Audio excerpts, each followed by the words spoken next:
দেখুন এখানে আমরা প্রথমে সেট করে নিচ্ছি, এখানে গ্রাউন্ডের সাথে এটাকে টাচ করছি এবং টাচ করার পরে এখানে যে ট্যালির মতন একটা সেভ এসেছে, এখান থেকে আমরা দেখতে পাচ্ছি যে এটা কিন্তু ফ্রিকোয়েন্সিটা এখানে এইভাবে সেট হয়ে গেছে। তো তারপরে আমরা এখান থেকে দেখুন আমরা সেটটাকে অন করেছি এবং একটা অন সেট, আমি এখানে দেখব যে ফ্রিকোয়েন্সিটা জেনারেট হচ্ছে কিনা।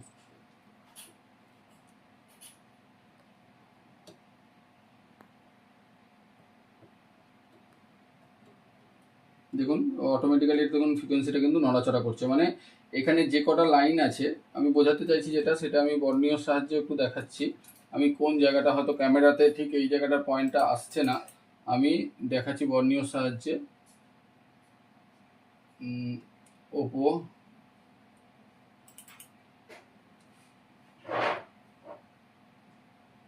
দেখুন A15 আমি ঠিক দেখাতে চাইছি এই যে ক্যামেরা বা ব্যাক ক্যামেরার যে জায়গাটায়,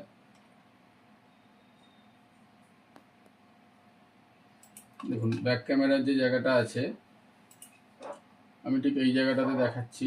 এই যে ক্যামেরার যে বিভিন্ন SL SCL SDA এই যে সিরিয়াল ডেটা, সিরিয়াল ক্লক, বা এই যে এখানে যে লাইনগুলো আছে ডেটার যে সমস্ত নেগেটিভ পজিটিভ এবং ক্লকের লাইনগুলো আছে, আমি এগুলোই দেখানোর চেষ্টা করছি। এছাড়াও অন্যান্য অনেক সেকশনের সাথেও কিন্তু এটা রিলেটেড থাকবে, আমরা পরের ভিডিওতে সেগুলো নিয়ে আবার বিশেষ আলোচনা করব। দেখুন এখানে কিন্তু ও অটোমেটিক্যালি দেখুন এখানে ফ্রিকোয়েন্সি কিন্তু জেনারেট করছে, প্রত্যেকটা লাইনের মধ্যেই কিন্তু ফ্রিকোয়েন্সি জেনারেট করছে। এখানে দেখুন এখানে আমার কাছে কিন্তু আছে, এটা কিন্তু এতটা বেশি বাড়ছে কিন্তু কারণটা হচ্ছে 25 মেগাহার্টসের, এটা থেকে বেশি হার্টস আছে বলে এটা অনেকটা বেশি দূর পর্যন্ত গ্যাপ আপটাকে নিচ্ছে। তো আমরা এখানে এটাকে সেভ মোডেও রাখতে পারবো। যখন আমরা এটাকে সেভ মোডে রাখবো দেখুন এখানে সেভ বলে একটা অপশান আছে, এটাকে জাস্ট আমি ক্লিক করব যখন এখানে সেভ হয়ে যাবে এবং এইটাকে আমি দেখতে পারবো যে কোন শেপের মধ্যে এর ফ্রিকোয়েন্সিটাকে বানাচ্ছে। যদি দেখা যায় যে এর মধ্যে আমার ক্লকের লাইনের যদি ফ্রিকোয়েন্সি হয়তো বানাতে পারছে না, তখন কিন্তু আমি বুঝতে হবে যে এই আমার প্রসেসর আমার ওই ফ্রিকোয়েন্সিটাকে বানাতে পারছে না। সেই ক্ষেত্রে আমি আনসার্টেনভাবে বলতে পারবো না, যেটা আমি চেক না করে অনেকে বলে দেবে যে এইটা প্রসেসর থেকে প্রবলেম আছে।